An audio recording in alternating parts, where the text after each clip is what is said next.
Kembali lagi di sini bersama saya Ibnu. Di sini saya akan membahas mengenai sistem digital atau juga sirkuit digital, di mana sirkuit digital atau sistem digital ini sudah lumrah lah dengan keadaan saat ini. Kayak misalkan pasti ada sirkuit digital, terus di monitor, di CPU dan lain-lainnya pasti memiliki sirkuit digital. Jadi sistem digital ini digunakan secara menyeluruh pada komputasi dan pengolahan data, sistem kontrol, komunikasi, dan pengukuran. Karena sistem digital memiliki keakuratan dan keandalan yang lebih baik daripada sistem analog. Banyak tugas yang dikerjakan oleh sistem analog sekarang ini sudah dikerjain oleh sistem digital. Dalam sistem digital ini, besaran fisik dan sinyal dapat tunjukkan nilai diskrit. Nilai pasti, kayak tanpa rentang gitu. Kayak misalnya contohnya itu seperti kayak gini. Uh, Tegangan luaran di sistem digital dapat dibatasi dengan nilai seperti 0 volt atau 5 volt. Sementara di sistem analog itu tegangan luar itu diberikan dengan rentang seperti dari kisaran 100 minus 10 volt hingga positif 10 volt. Rancangan dari sistem digital terbagi menjadi tiga bagian, yaitu sistem desain, logic design, dan circuit design. Di mana sistem desain ini mencakupi keseluruhan sistem, dari subsistem hingga menentukan karakteristik masing-masing subsistem. Contohnya itu desain sistem aritmatika dan perangkat input-output serta interkoneksi dan kontrol dari subsistem. Logic design menentukan cara interkoneksi blok bangunan logika dasar untuk melakukan fungsi tertentu. Contoh logic design itu adalah menentukan interkoneksi gerbang logika dan flip-flop yang diperlukan untuk melakukan penjumlahan biner. Lalu circuit design, di mana dia ini mencakup penentuan interkoneksi komponen tertentu seperti resistor, dioda, dan transistor. Sebagian besar sirkuit saat ini didesain dalam bentuk integrated circuit menggunakan desain berbantuan komputer yang sesuai untuk menata dan menghubungkan komponen pada sebuah chip silikon. Jadi sebenarnya itu sekarang udah benar-benar lebih unggul gitu ya daripada analog gitu. Nih, sekarang coba kita lihat gimana sih penggunaan sistem digital dan juga gimana sih sistem digital itu. Nah, jadi keuntungannya itu ada beberapa ya di situ, sekitar satu, 2, 3, 4, ada 6. Ada 6 keuntungan yaitu dalam meningkatkan sebagian besar pengaturan elektronik, begitu juga dengan teknologi lainnya. Penggunaan teknik sistem digital ini untuk melakukan operasi yang tadi menggunakan metode analog memiliki beberapa itu seperti itu sistem digital pada umumnya lebih mudah dirancang. Di mana yang dimaksud itu adalah sirkuit yang digunakan di sistem digital ini adalah sirkuit switching. Nah, di mana tegangan atau arus yang tepat tidak penting, hanya kisaran di mana mereka jatuh, antara tinggi atau rendah, atau on atau off, seperti low, high, lalu penyimpanan informasinya itu mudah dilakukan, di mana hal ini dicapai dengan perangkat khusus dan sirkuit yang dapat menguji informasi digital dan menyimpan selama diperlukan. Dan teknik penyimpanan massal yang dapat menyimpan aliran bit informasi dalam ruangan fisik relatif kecil. Sebaliknya, kemampuan penyimpanan analog sangat terbatas. Terus ada akurasi dan presisi lebih mudah dipertahankan di seluruh sistem. Sekali sinyal digitalkan, informasi yang dikandungnya tidak memburuk saat itu diproses. Dalam sistem analog, sinyal tegangan dan arus cenderung terdistorsi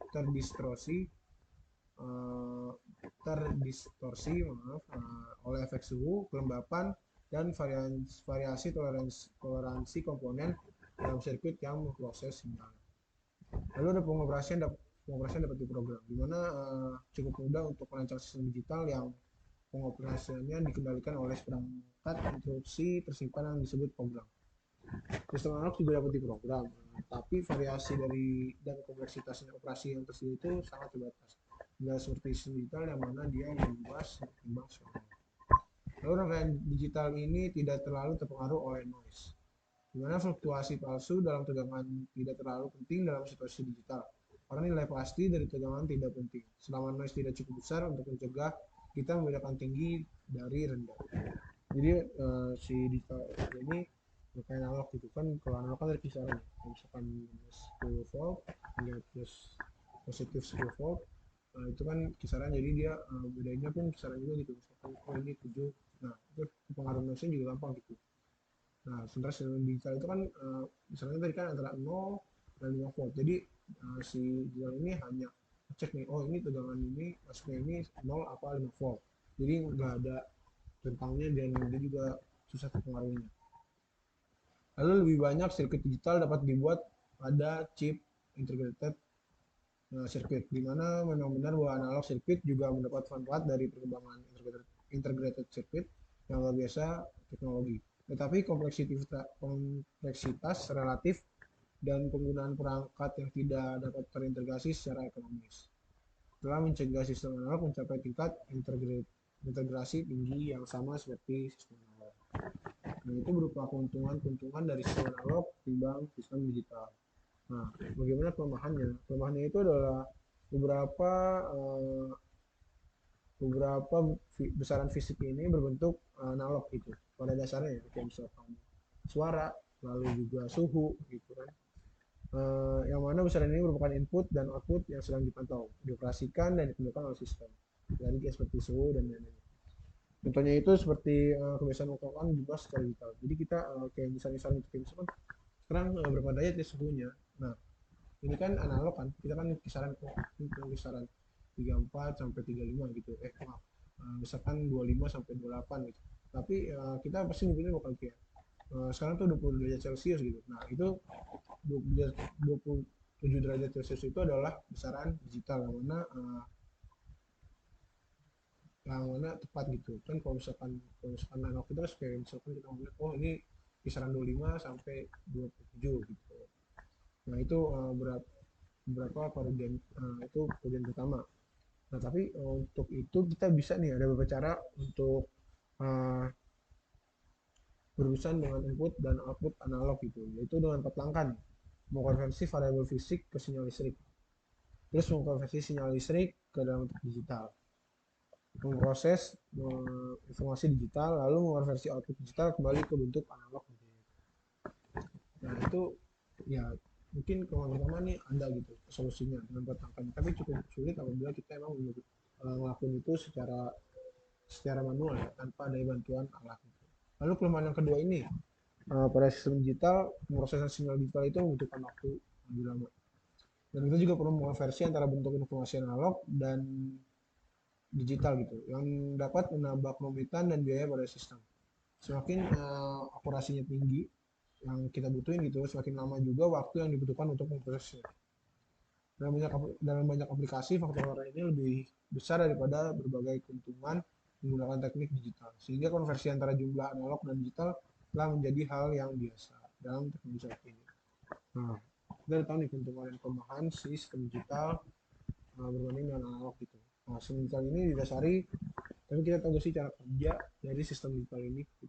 Jadi, sistem digital ini didasari oleh number system atau sistem nomor gitu ya, dimana sistem nomor ini ada beberapa, yaitu ada desimal, biner, oktal, dan juga hexadesimal. Nah, ini sekarang kita masuk ke sistem nomor atau number system, dimana number system ini memiliki beberapa jenis ya. Yang paling bisa digunakan itu yaitu sistem desimal, biner, oktal, dan juga hexadesimal. Nah, kita di sini akan membahas desimal dan juga biner. Sistem desimal ini tersusun dari 10 angka atau simbol, di mana 10 simbol tersebut adalah 0, 1, 2, 3, 4, 5, hingga 9. Simbol ini digunakan sebagai digit angka. Bagi kita untuk mengungkapkan jumlah, sistem desimal ini adalah sistem nilai posisi di mana nilai digit tergantung pada posisinya. Nah, misalnya kita punya contoh di sini, itu 1293.149 dengan 10 kecil gitu di bawah situ. Nah, ketika kita 10 itu untuk menandakan bahwasannya ini adalah sistem nomor desimal, di mana dia mempunyai mas signifikan digit itu angka 1 paling awal, lalu angka 9 itu dikenal sebagai least signifikan digit. Seperti itu sistem desimal. Nah, sekarang kita coba lanjut ke sistem biner, di mana sistem biner ini memiliki hanya 2 simbol, yaitu 0 dan 1 gitu. Sistem desimal mungkin tadi kan kita tahu ya, sistem desimal itu mempunyai banyak simbol ataupun angka gitu ya, tapi ternyata sistem simbol ini nggak bisa berperan langsung sistem desimal ini nggak bisa berperan langsung kepada sistem digital. Mengapa? Karena sangat sulit untuk mendesain sistem digital yang bekerja dengan 10 tingkat tegangan yang berbeda gitu. Jadi sulit untuk elektronika gitu untuk memiliki sulit tingkat tegangan yang berbeda.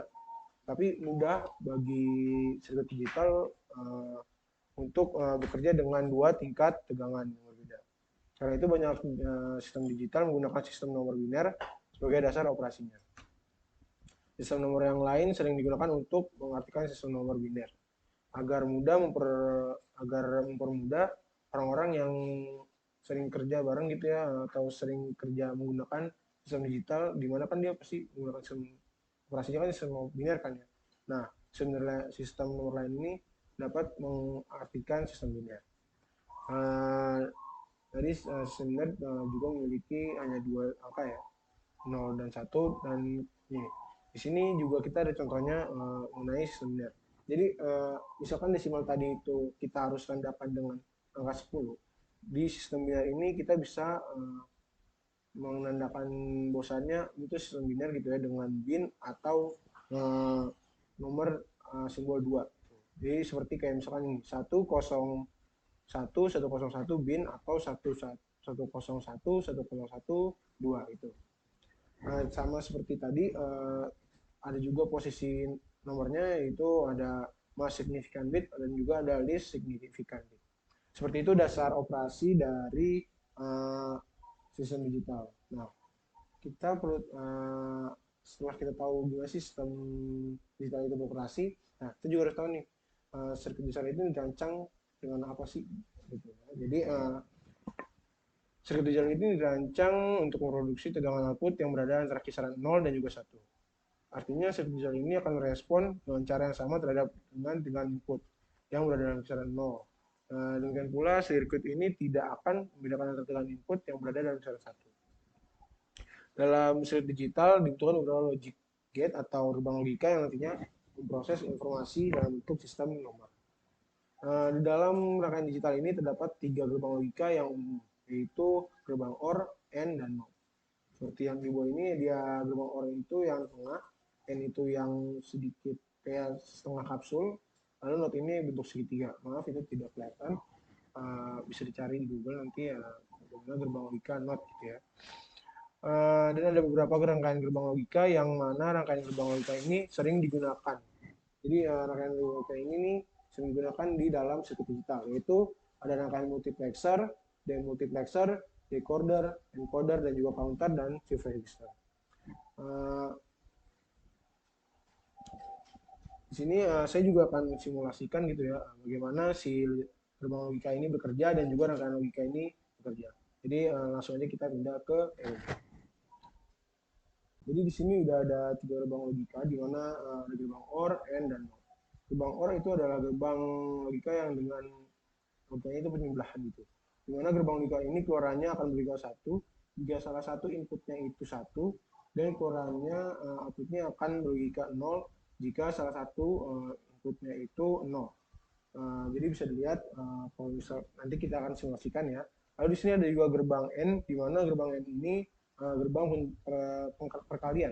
Jadi dia akan mengeluarkan output itu 1 apabila inputnya itu dua-duanya masuk inputnya itu dua-duanya 1 gitu, atau high, dua-duanya high. Dan juga akan memberikan output 0 apabila dia hanya salah satu ataupun tidak ada input yang high. Lalu ada juga gerbang NOT, di mana gerbang NOT ini adalah refresh dari input. Jadi misalkan inputnya 1, dia akan mengeluarkan outputnya 0, sementara ketika inputnya 0, dia akan mengeluarkan outputnya 1. Jadi langsung aja kita simulasikan. Di sini kita bisa sekarang kita coba buktikan ya, apakah si gerbang logika ini benar-benar akan sesuai yang tadi saya bilang, apakah si OR-nya akan melakukan itu. Jadi di sini udah ada 3 gerbang logika dengan saklar, yaitu di sini ada A, B, C, D, E, di mana kita akan cek dulu yang pertama itu gerbang OR. Misalkan kita berikan tegangan input yaitu dari saklar A 1, oh maaf dia belum diaktif simulatornya, aktif simulation. Nah, kita matikan A. Nah, ketika kita berikan input 1 pada si gerbang OR, dia akan menunjukkan indikator satu gitu. Indikatornya ini berarti height, satu itu height, nol itu low. Lalu kita tambahkan B, dia akan sama, kita hilangkan A, dia akan sama karena dia berbelahan, satu tambah nol, nol tambah satu, satu tambah satu gitu. Lalu coba kita cek gerbang logika N, di mana yang tadi saya bilang bahwasanya gerbang logika N ini perkalian. Tanpa dua-duanya bernilai height atau satu, dia pasti tidak akan nyala. Misalkan kita nyalakan yang C, kita berikan tegangan dari cakar C. Nah, ini tidak akan nyala gitu. Biasanya ini perkalian 1 kali 0. Si C ini 1 dan D ini 0. Tapi ketika kita masukkan 1 juga dari si D, nah dia akan mengeluarkan indikator 1. Ketika C matikan, kita beri 0, dia akan mati dan begitu seterusnya. Lalu di sini ada gerbang not, di mana yang tadi kebalikan, dia akan mereverse tiap input yang masuk dalam gerbang tersebut. Seperti ini lagi di ground ya, artinya itu nilainya 0 atau low. Ketika kita beri nilai 1, dia akan menjadi 0. Seperti itu gimana gerbang logika yang ada gitu ya di dalam sirkuit digital. Nah, kita juga akan melihat nih rangkaian gerbang logika untuk ini. Di sini ada rangkaian counter. Jadi rangkaian counter ini dibangun dengan beberapa flip-flop JK dengan juga gerbang N. Di sini bisa kita lihat bahwasannya sektor itu S. Jadi rangkaian counter itu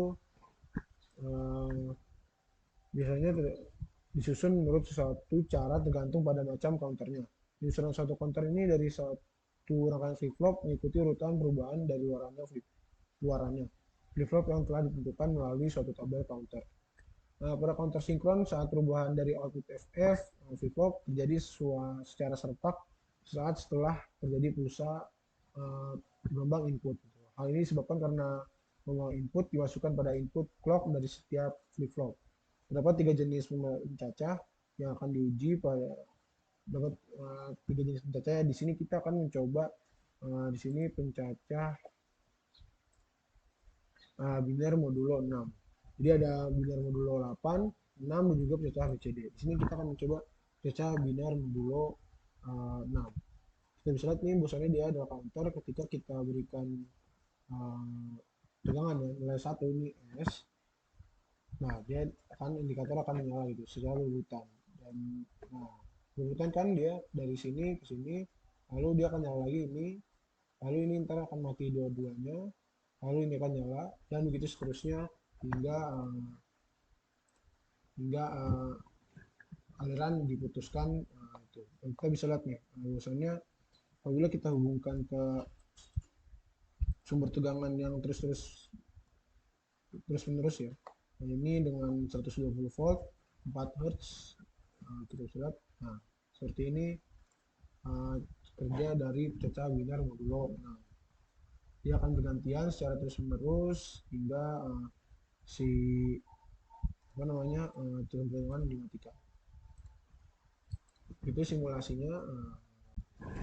Ya begitu aja simulasinya yang bisa kita lakukan tadi. Bahwasanya kita udah ngecek gerbang logika dan juga kita udah tahu nih rangkaian rangkaian counter gitu, gimana dia cara kerjanya dan juga jadi segitu aja hari untuk video kali ini. Sampai ketemu di video selanjutnya dan juga jangan lupa juga ikutin terus YouTube motor mekanik ini. Jadi stay tune dan jangan ketinggalan notifnya. Sekian dari saya, Ibnu, mohon pamit undur diri. Assalamualaikum warahmatullahi wabarakatuh.